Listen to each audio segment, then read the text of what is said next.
Good morning, Montana. Today is January 2nd, and we are just 4 days away from the 69th legislative session. We're going to give you a preview on today's podcast on a few of the big issues that are coming up this session that we're going to tackle, whether that's Medicaid expansion, property tax relief, judicial reform, education, the budget surplus. That's just the start of what's happening today on the Montana Majority Report. Ready, set, showtime. Welcome to the Montana Majority Report. Quick, transparent, and informative. Get the inside scoop on policies, people, and decisions shaping our state, all in less time than it takes to pour your morning coffee. Stay tuned. Montana starts right here. All right. Good morning, Montana. I am your one of your hosts, your co-host for today's podcast. I am Matt Regier, president of the Montana Senate, and I'm joined today by the Speaker of the House, Brandon Lear. Thank you, Matt. Hey, it's great to have you here. We are just 4 days away from the legislative session, starting here January 6th on Monday. We're just going to preview a few of the things. You want to give us a first breakdown here of the elections, how it turned out in the House? Yeah, absolutely. We have a 58-42 majority in the House. We lost 10 seats, but I still feel that we have a strong majority. We'll have to be a little bit more tight-knit than we have in the past couple sessions, losing them 10 seats, but I feel pretty strong that we'll be able to get the work of Montanans done. Yeah, I'm excited about the House. And then on my side in the Senate, we got 32 Republicans, 18 Democrats. So I think we're going to hold our ground there in the Senate, too, and pass all the good stuff that you send our way. Absolutely. All right, so we got big items coming up. I know every legislative session is different, but a few of the big ones. I know Medicaid expansion is due to sunset if we don't do anything. Absolutely. What Medicaid expansion is going to look like when it comes out of the House is still yet to be seen. If we do nothing, Medicaid expansion just sunsets and goes away. If we eliminate the sunset, then Medicaid expansion stays the same, and it'll just become an item in the budget. The other options are, to put a few different reforms on them, work requirements, drug testing requirements, a bunch of different models out there, and we're excited to see what comes out of that debate and kick that hot potato over to you guys in the Senate and see what you do with it.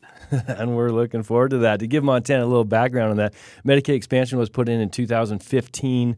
So we've got 9 years of a track record of it, too. It's not a new program. We don't I know back in 15 when they put it in, they estimated 50,000 people would be on it, and it shot way past that, 80, 90,000. I believe we're in the mid-80s. Yes, correct. Yeah, so their estimates, even at the beginning when they're putting in a new program, you're always guessing a little. Well, yeah, and with Medicaid expansion, we always got to remember that 90% of it's paid by the feds, and we know their track record of not keeping promises. So we got to take that into account, too. Very true, very true. That is actually, when we're relying on the feds, that's a risk. Exactly. Having that program.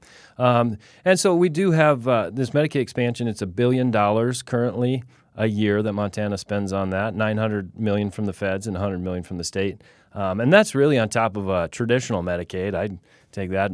Traditional Medicaid is $2.5 billion a year. So we're spending $3.5 billion just on our Medicaid program here in Montana. Yeah, and from my personal perspective, it doesn't matter if it's state dollars or if it's fed dollars. It's all still tax dollars, and we have to be accountable for that too. That's a great point, Speaker. It's I pay federal taxes too. We all do. We enjoy writing that check, right? None of us.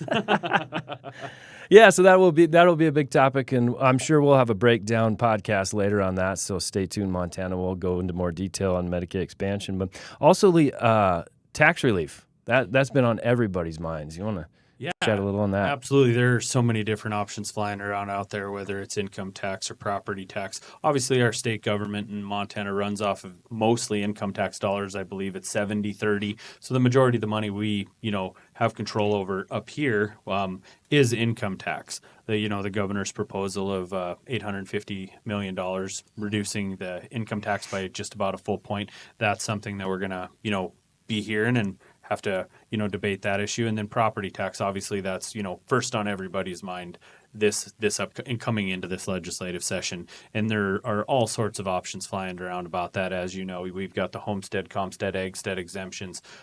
We have using lodging and tourism dollars, the bed tax dollars to buy down property tax. and so many other different options out there to deal with this issue. And I believe that this session will hopefully get some meaningful change put into property tax and income tax relief. And we just, like I said before, we got to be accountable to the dollars we spend up here. And I believe if we're, taxing our constituents, that we have to be accountable to them dollars. And if we're overtaxing, we have to make sure that we, do something about that. Yeah. Do you have a feeling? So, like you said, the governor was very heavy on income tax relief. And I just love the idea that we're talking about tax relief. We're arguing over tax relief. Exactly. And the few conversations I've had outside this building, it's like, boy, that's, not a bad place to be in, right. With this surplus, and there's also many different options out there with, putting this, revenue in buckets for rainy day. Do we want to give it all back? I think there's a space in there for us to work and kind of get everybody some of what they want. I'm not completely against, and I don't think the caucus is completely against putting stuff in a bucket, having a little bit extra revenue, using that money for a rainy day. But I believe that, that's not our money. So we we should give some of that back. Okay. Yeah. So, because we got the surplus as well as tax relief going in there. I know that in the Senate, just talking through the Senate, we're all excited about tax relief, Absolutely. But the number one was property tax. It Yes. was not income tax, as the governor has shown Well, and that I his believe priority is. Yeah, and I believe we can still do both. Everybody pays income tax, so it'd be nice to do a blanket for everybody. And with property tax, we definitely want to make sure that property tax isn't, a burden on Montanans as it is right now. And we, a lot of that comes back to what's being spent in education and what's being spent at the local government level. So we have to take a look at that too, to make sure that we are, we're holding the local governments and schools accountable the same way we're trying to be accountable up here to the same tax dollars. Absolutely. There's a lot of different players in property tax. The state is one, and we got our responsibility, Yes. but so do the voters and so do the local government. So. Yep. What about judicial reform? I know that's been top of mind for both you and me, Absolutely. As well as a lot of Montanans. Yes, absolutely. With judicial reform, we really, we've taken a deep dive, and with the Senate Select Committee, which is obviously headed by you guys in the Senate. I know a lot of that stuff's going to start in the Senate, and I'm very excited to see that. Whether in the House we have the power of the purse. We have the power to control their budget. That's an option that's always on the table. Obviously, partisan judges, kind of breaking up the cabal of the state bar association, making it not mandatory for lawyers and everybody to be on that. And I'm really excited to see some of the stuff we get through. And I think there again, we have an awful good chance of pushing a lot of this stuff through and seeing real reform for the state of Montana and our judicial branch. And honestly, the judicial branch is not representing, in my mind, the will of the people in the state. I mean, we overwhelmingly elect Republicans, and we have very liberal decisions coming out of that courtroom. So we need to do something, and they're out of touch and out of reach. Yeah, activist decisions for sure. Absolutely. What frustrates me is when the judicial experts say, well, it's an independent branch of government, and it is not. In our Montana Constitution, in Article 7 that controls the judicial branch, outlines the judicial branch, 22 different times it says legislature or by law.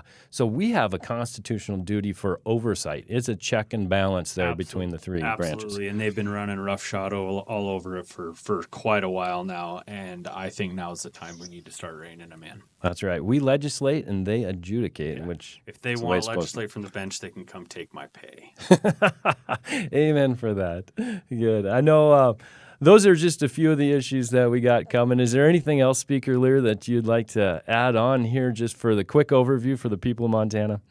Yeah, I really can't. We kind of touched all the big bases. I think we just kind of want to promote and protect Montanans and the Montana way of life and keep Montana the last best place out there.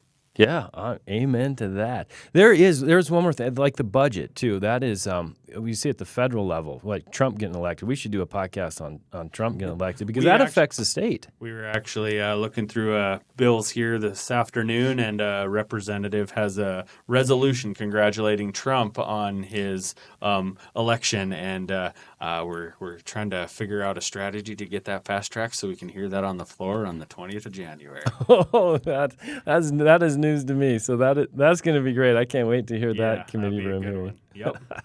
Good. But that, Trump being elected, that's going to affect the states here, just even Well, I mean, our we just- interactions with the feds. Yeah, and- we just got done talking about the Supreme Court and how activist they are with the Held decision. I mean, I'm excited to what some of Trump's nominees to DEQ, EPA, Yeah. all these other natural resource agencies, what they're going to do and the policy changes that'll be enacted and what we can craft around their policy changes and hopefully solidify some of these decisions that are coming out of our Supreme Court as overreach and just be another, check on them and another point to our constituents and to the citizens of Montana of why we need what we need with judicial reform. Yeah, it does affect each department like that. Absolutely. For sure. Illegal immigration. We were looking at doing a special session this summer because Biden just wasn't enforcing the laws. And so Absolutely. now hopefully we don't even have to deal with immigration because the feds will do their job. Absolutely. Yeah, good. Well, great. Thanks a bunch for joining us on this intro podcast here to the 69th legislative session. I'm excited for you guys in the House. I'm excited for us in the Senate. I think it's going to be a great win here, 90-day win for the people of Montana. Absolutely. It's going to be a whirlwind, that's for sure. Join us next time on the Montana Majority Report podcast and get your news straight from the halls of the Capitol.